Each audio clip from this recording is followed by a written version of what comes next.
would our lives be different if one morning we woke up knowing that each passerby, whether it be a child or an adult, lived a life as vivid and complex as our own, populated with fears, friends, and ambitions?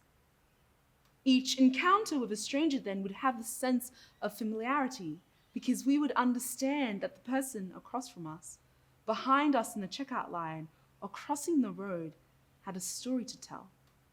And that story, in some small but essential manner, connects them and us to the tapestry of humanity. But often we do not wake thinking like this active search to seek and listen to the stories of those around us is still foreign. Often we wake up, absent from our fellow beings because the world has a way of keeping us unattuned. The world is loud and we are too busy. We are all frantically caught up with our fears, our ambitions, our vivid and complex lives that we do not stop to listen to the stillness of strangers. So, what happens when we stop? What happens when we pause? Stopping to search for the stories woven within the fabrics of strangers, listening to find the threads that connect us all. One day in 2019, I stopped to notice a child and mother shopping for stationery. I listened to hear the mother say that she could not afford it. I waited, and suddenly I did not view them as strangers. I understood just a millisecond of their story, but it was a split second that changed mine forever. What is the word for that feeling, that intense empathy and connection to a stranger? The word is Sonder. Although not yet recognized by the Oxford Dictionary, this single word speaks about the core of human interaction, and if truly understood, changes how we view those around us.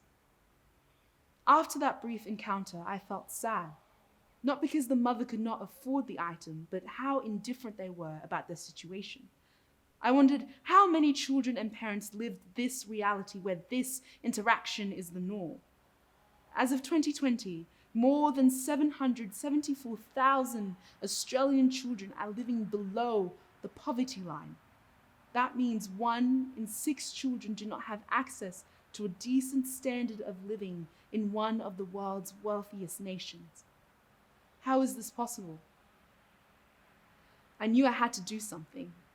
So I created Sonder, an organization that aims to provide stationery to children and parents who may not have the resources to provide for themselves. Since it started in 2019, Sonder has given stationery to Rockville, Harlexton, and Newtown state schools. It may seem small, and in the grand scheme of things, it is. However, at its core, Sonder is about realizing that everyone has a story, but specifically recognizing and respecting children's stories, which are often overlooked by society. Understanding how they lead a life just as vivid and complex as adults. Moreover, children's stories are forever shaped by those around them, so recognize them. And if there is a need during your encounter, give to it. Because if we awake to listen on meeting a passerby, we will notice that even though they appear just once, there is a thread that connects them to us, and maybe a secret or a need woven within the tapestry of humanity. Therefore, when we encounter strangers, whether it be a child or an adult or a passerby, may we always be filled with Sonder.